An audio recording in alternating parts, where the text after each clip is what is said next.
Welcome back on Mohari Devi Tapadia Girls College YouTube channel.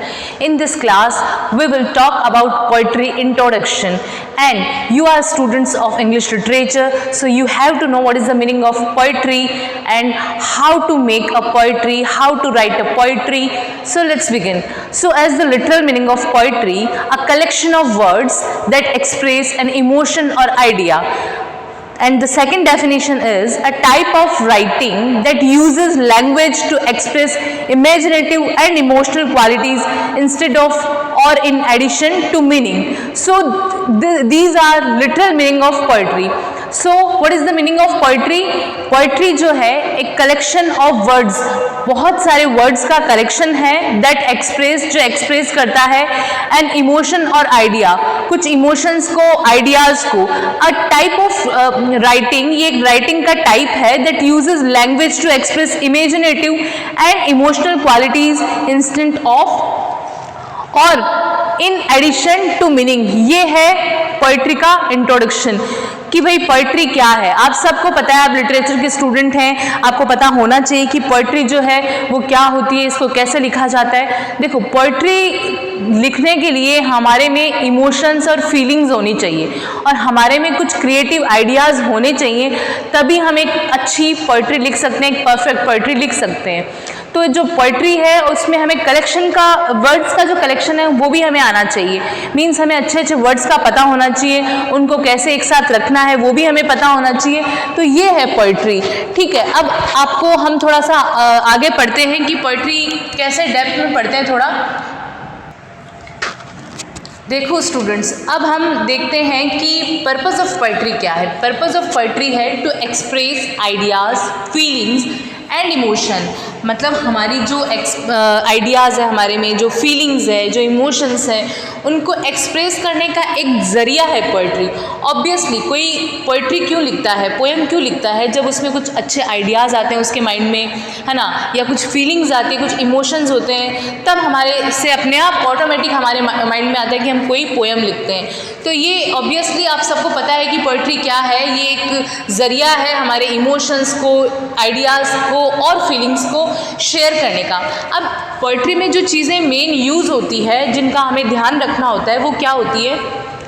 Form in the sense type of poetry. Type of poetry in the sense कि poetry किस type की है. Poem जो है, कोई elegy है, elegy in the sense किसी की डेथ पे लिखी हुई कोई पोएम है, या फिर कोई रोमांटिक पोएम है, या फिर कोई ओड है, बैलेड है ना, या कोई पेट्रियोटिक पोएम है. पेट्रियोटिक पोएम आप सब समझते हैं, देशभक्ति जो पोएम्स होती है. तो मतलब हमें ये पता लगाना होता है कि फॉर्म जो है पोइट्री का वो क्या है. स्पीकर, हाँ, एक चीज़ होती है speaker. Speaker in the sense कि कोई पोएम है, अब उसमें स्पीकर खुद पोएट है या फिर जो स्पीकर है वो कोई और है. कोई और इन द सेंस कि वो किसी और को लेके लिख रहा है. सपोज अभी मैं कोई पोएम लिखूं तो उसमें सारा मैं उसको जो पोएम को इस अकॉर्डिंग ही करूं कि मैं ये कर रही हूँ, मैं ये कर रही हूँ. इट मीन्स हो सकता है वो मैं जो है मैं खुद ही हूँ, और हो सकता है कि मैं किसी और का नाम दे दूँ. तो वहाँ स्पीकर कौन होता है, ये भी एक चीज़ इंपॉर्टेंट होती है. साउंड, पोइट्री का साउंड क्या है, ये भी इम्पॉर्टेंट है.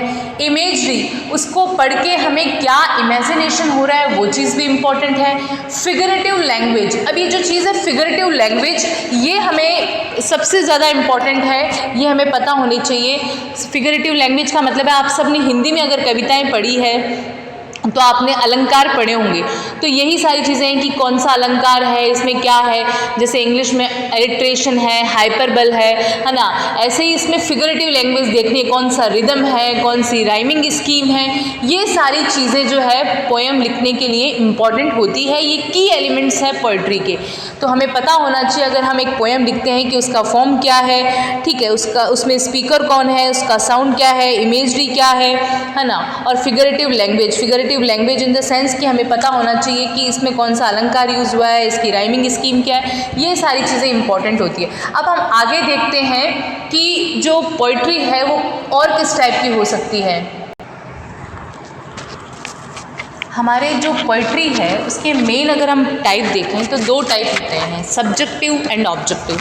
सब्जेक्टिव का मीनिंग होता है कि कोई भी पर्सनल जो पर्सनल हमारी फीलिंग्स है उस पे बेस्ड पोएम, है ना, जिसमें पर्सनल में आप बोल सकते हैं कि कुछ भी हो सकता है। पर्सनल में रोमांटिक पोएम भी हो सकती है, पर्सनल में एलिजी भी हो सकती है, एलिजी भी किसी की डेथ पे लिखी जाती है। रोमांटिक पोएम जो होती है, लव पोएम, वो भी पर्सनल पे लिखी, पर्सनल फीलिंग्स ही होती है उसमें। तो जहाँ भी पोएट की पर्सनल फीलिंग होती है वहाँ होती है सब्जेक्टिव पोएम, और जहाँ आपको मिले कि कुछ जिसमें वॉर हो रहा है, कुछ युद्ध चल रहा है ना, हीरो है, हीरोइन है, ऐसा जहाँ हमें ये नहीं फील हो कि वो चीज़ हमारे से जुड़ी हुई है, वो है ऑब्जेक्टिव पोएम। अगर आपसे कोई भी पूछे कि हाउ मेनी बेसिक जो इसके टाइप्स हैं पोएट्री के, वो कितने हैं, तो 2 ही हैं, सब्जेक्टिव एंड ऑब्जेक्टिव। सब्जेक्टिव जो होता है जिसमें पोएट का खुद का पर्सनल टच होता है, और ऑब्जेक्टिव में उसका कोई पर्सनल टच नहीं होता है। ऑब्जेक्टिव में वो किसी भी टॉपिक पे लिख सकता है, किसी को भी हीरो हीरोइन बना सकता है, किसी पे भी बेस्ड करके पोएम लिख सकता है। और सब्जेक्टिव में वो हमेशा उसका कहीं ना कहीं खुद का भी उसमें फीलिंग्स, इमोशंस टच रहेगा सब्जेक्टिव पोएम में। तो ये है बेसिक टाइप, सब्जेक्टिव पोएट्री और ऑब्जेक्टिव पोएट्री। अब इनमें भी क्या होता है, बहुत सारे टाइप है। जैसे आपके जो लिटरेरी टर्म है, सोनेट है, ये सारे ये टाइप ही हैं पोएट्री के, सोनेट, ऑड, एलिजी, है ना, रोमांटिक पोएम, पैट्रियोटिक पोएम, ये सारे टाइप्स हैं पोएट्री के। तो हम 1 बाय 1 सारे टाइप्स पढ़ेंगे पोएट्री के। तो हम कल पढ़ते हैं सोनेट। सोनेट क्या होता है आपको पता होना चाहिए, तो कल हम सोनेट पढ़ते हैं। Thank you so much.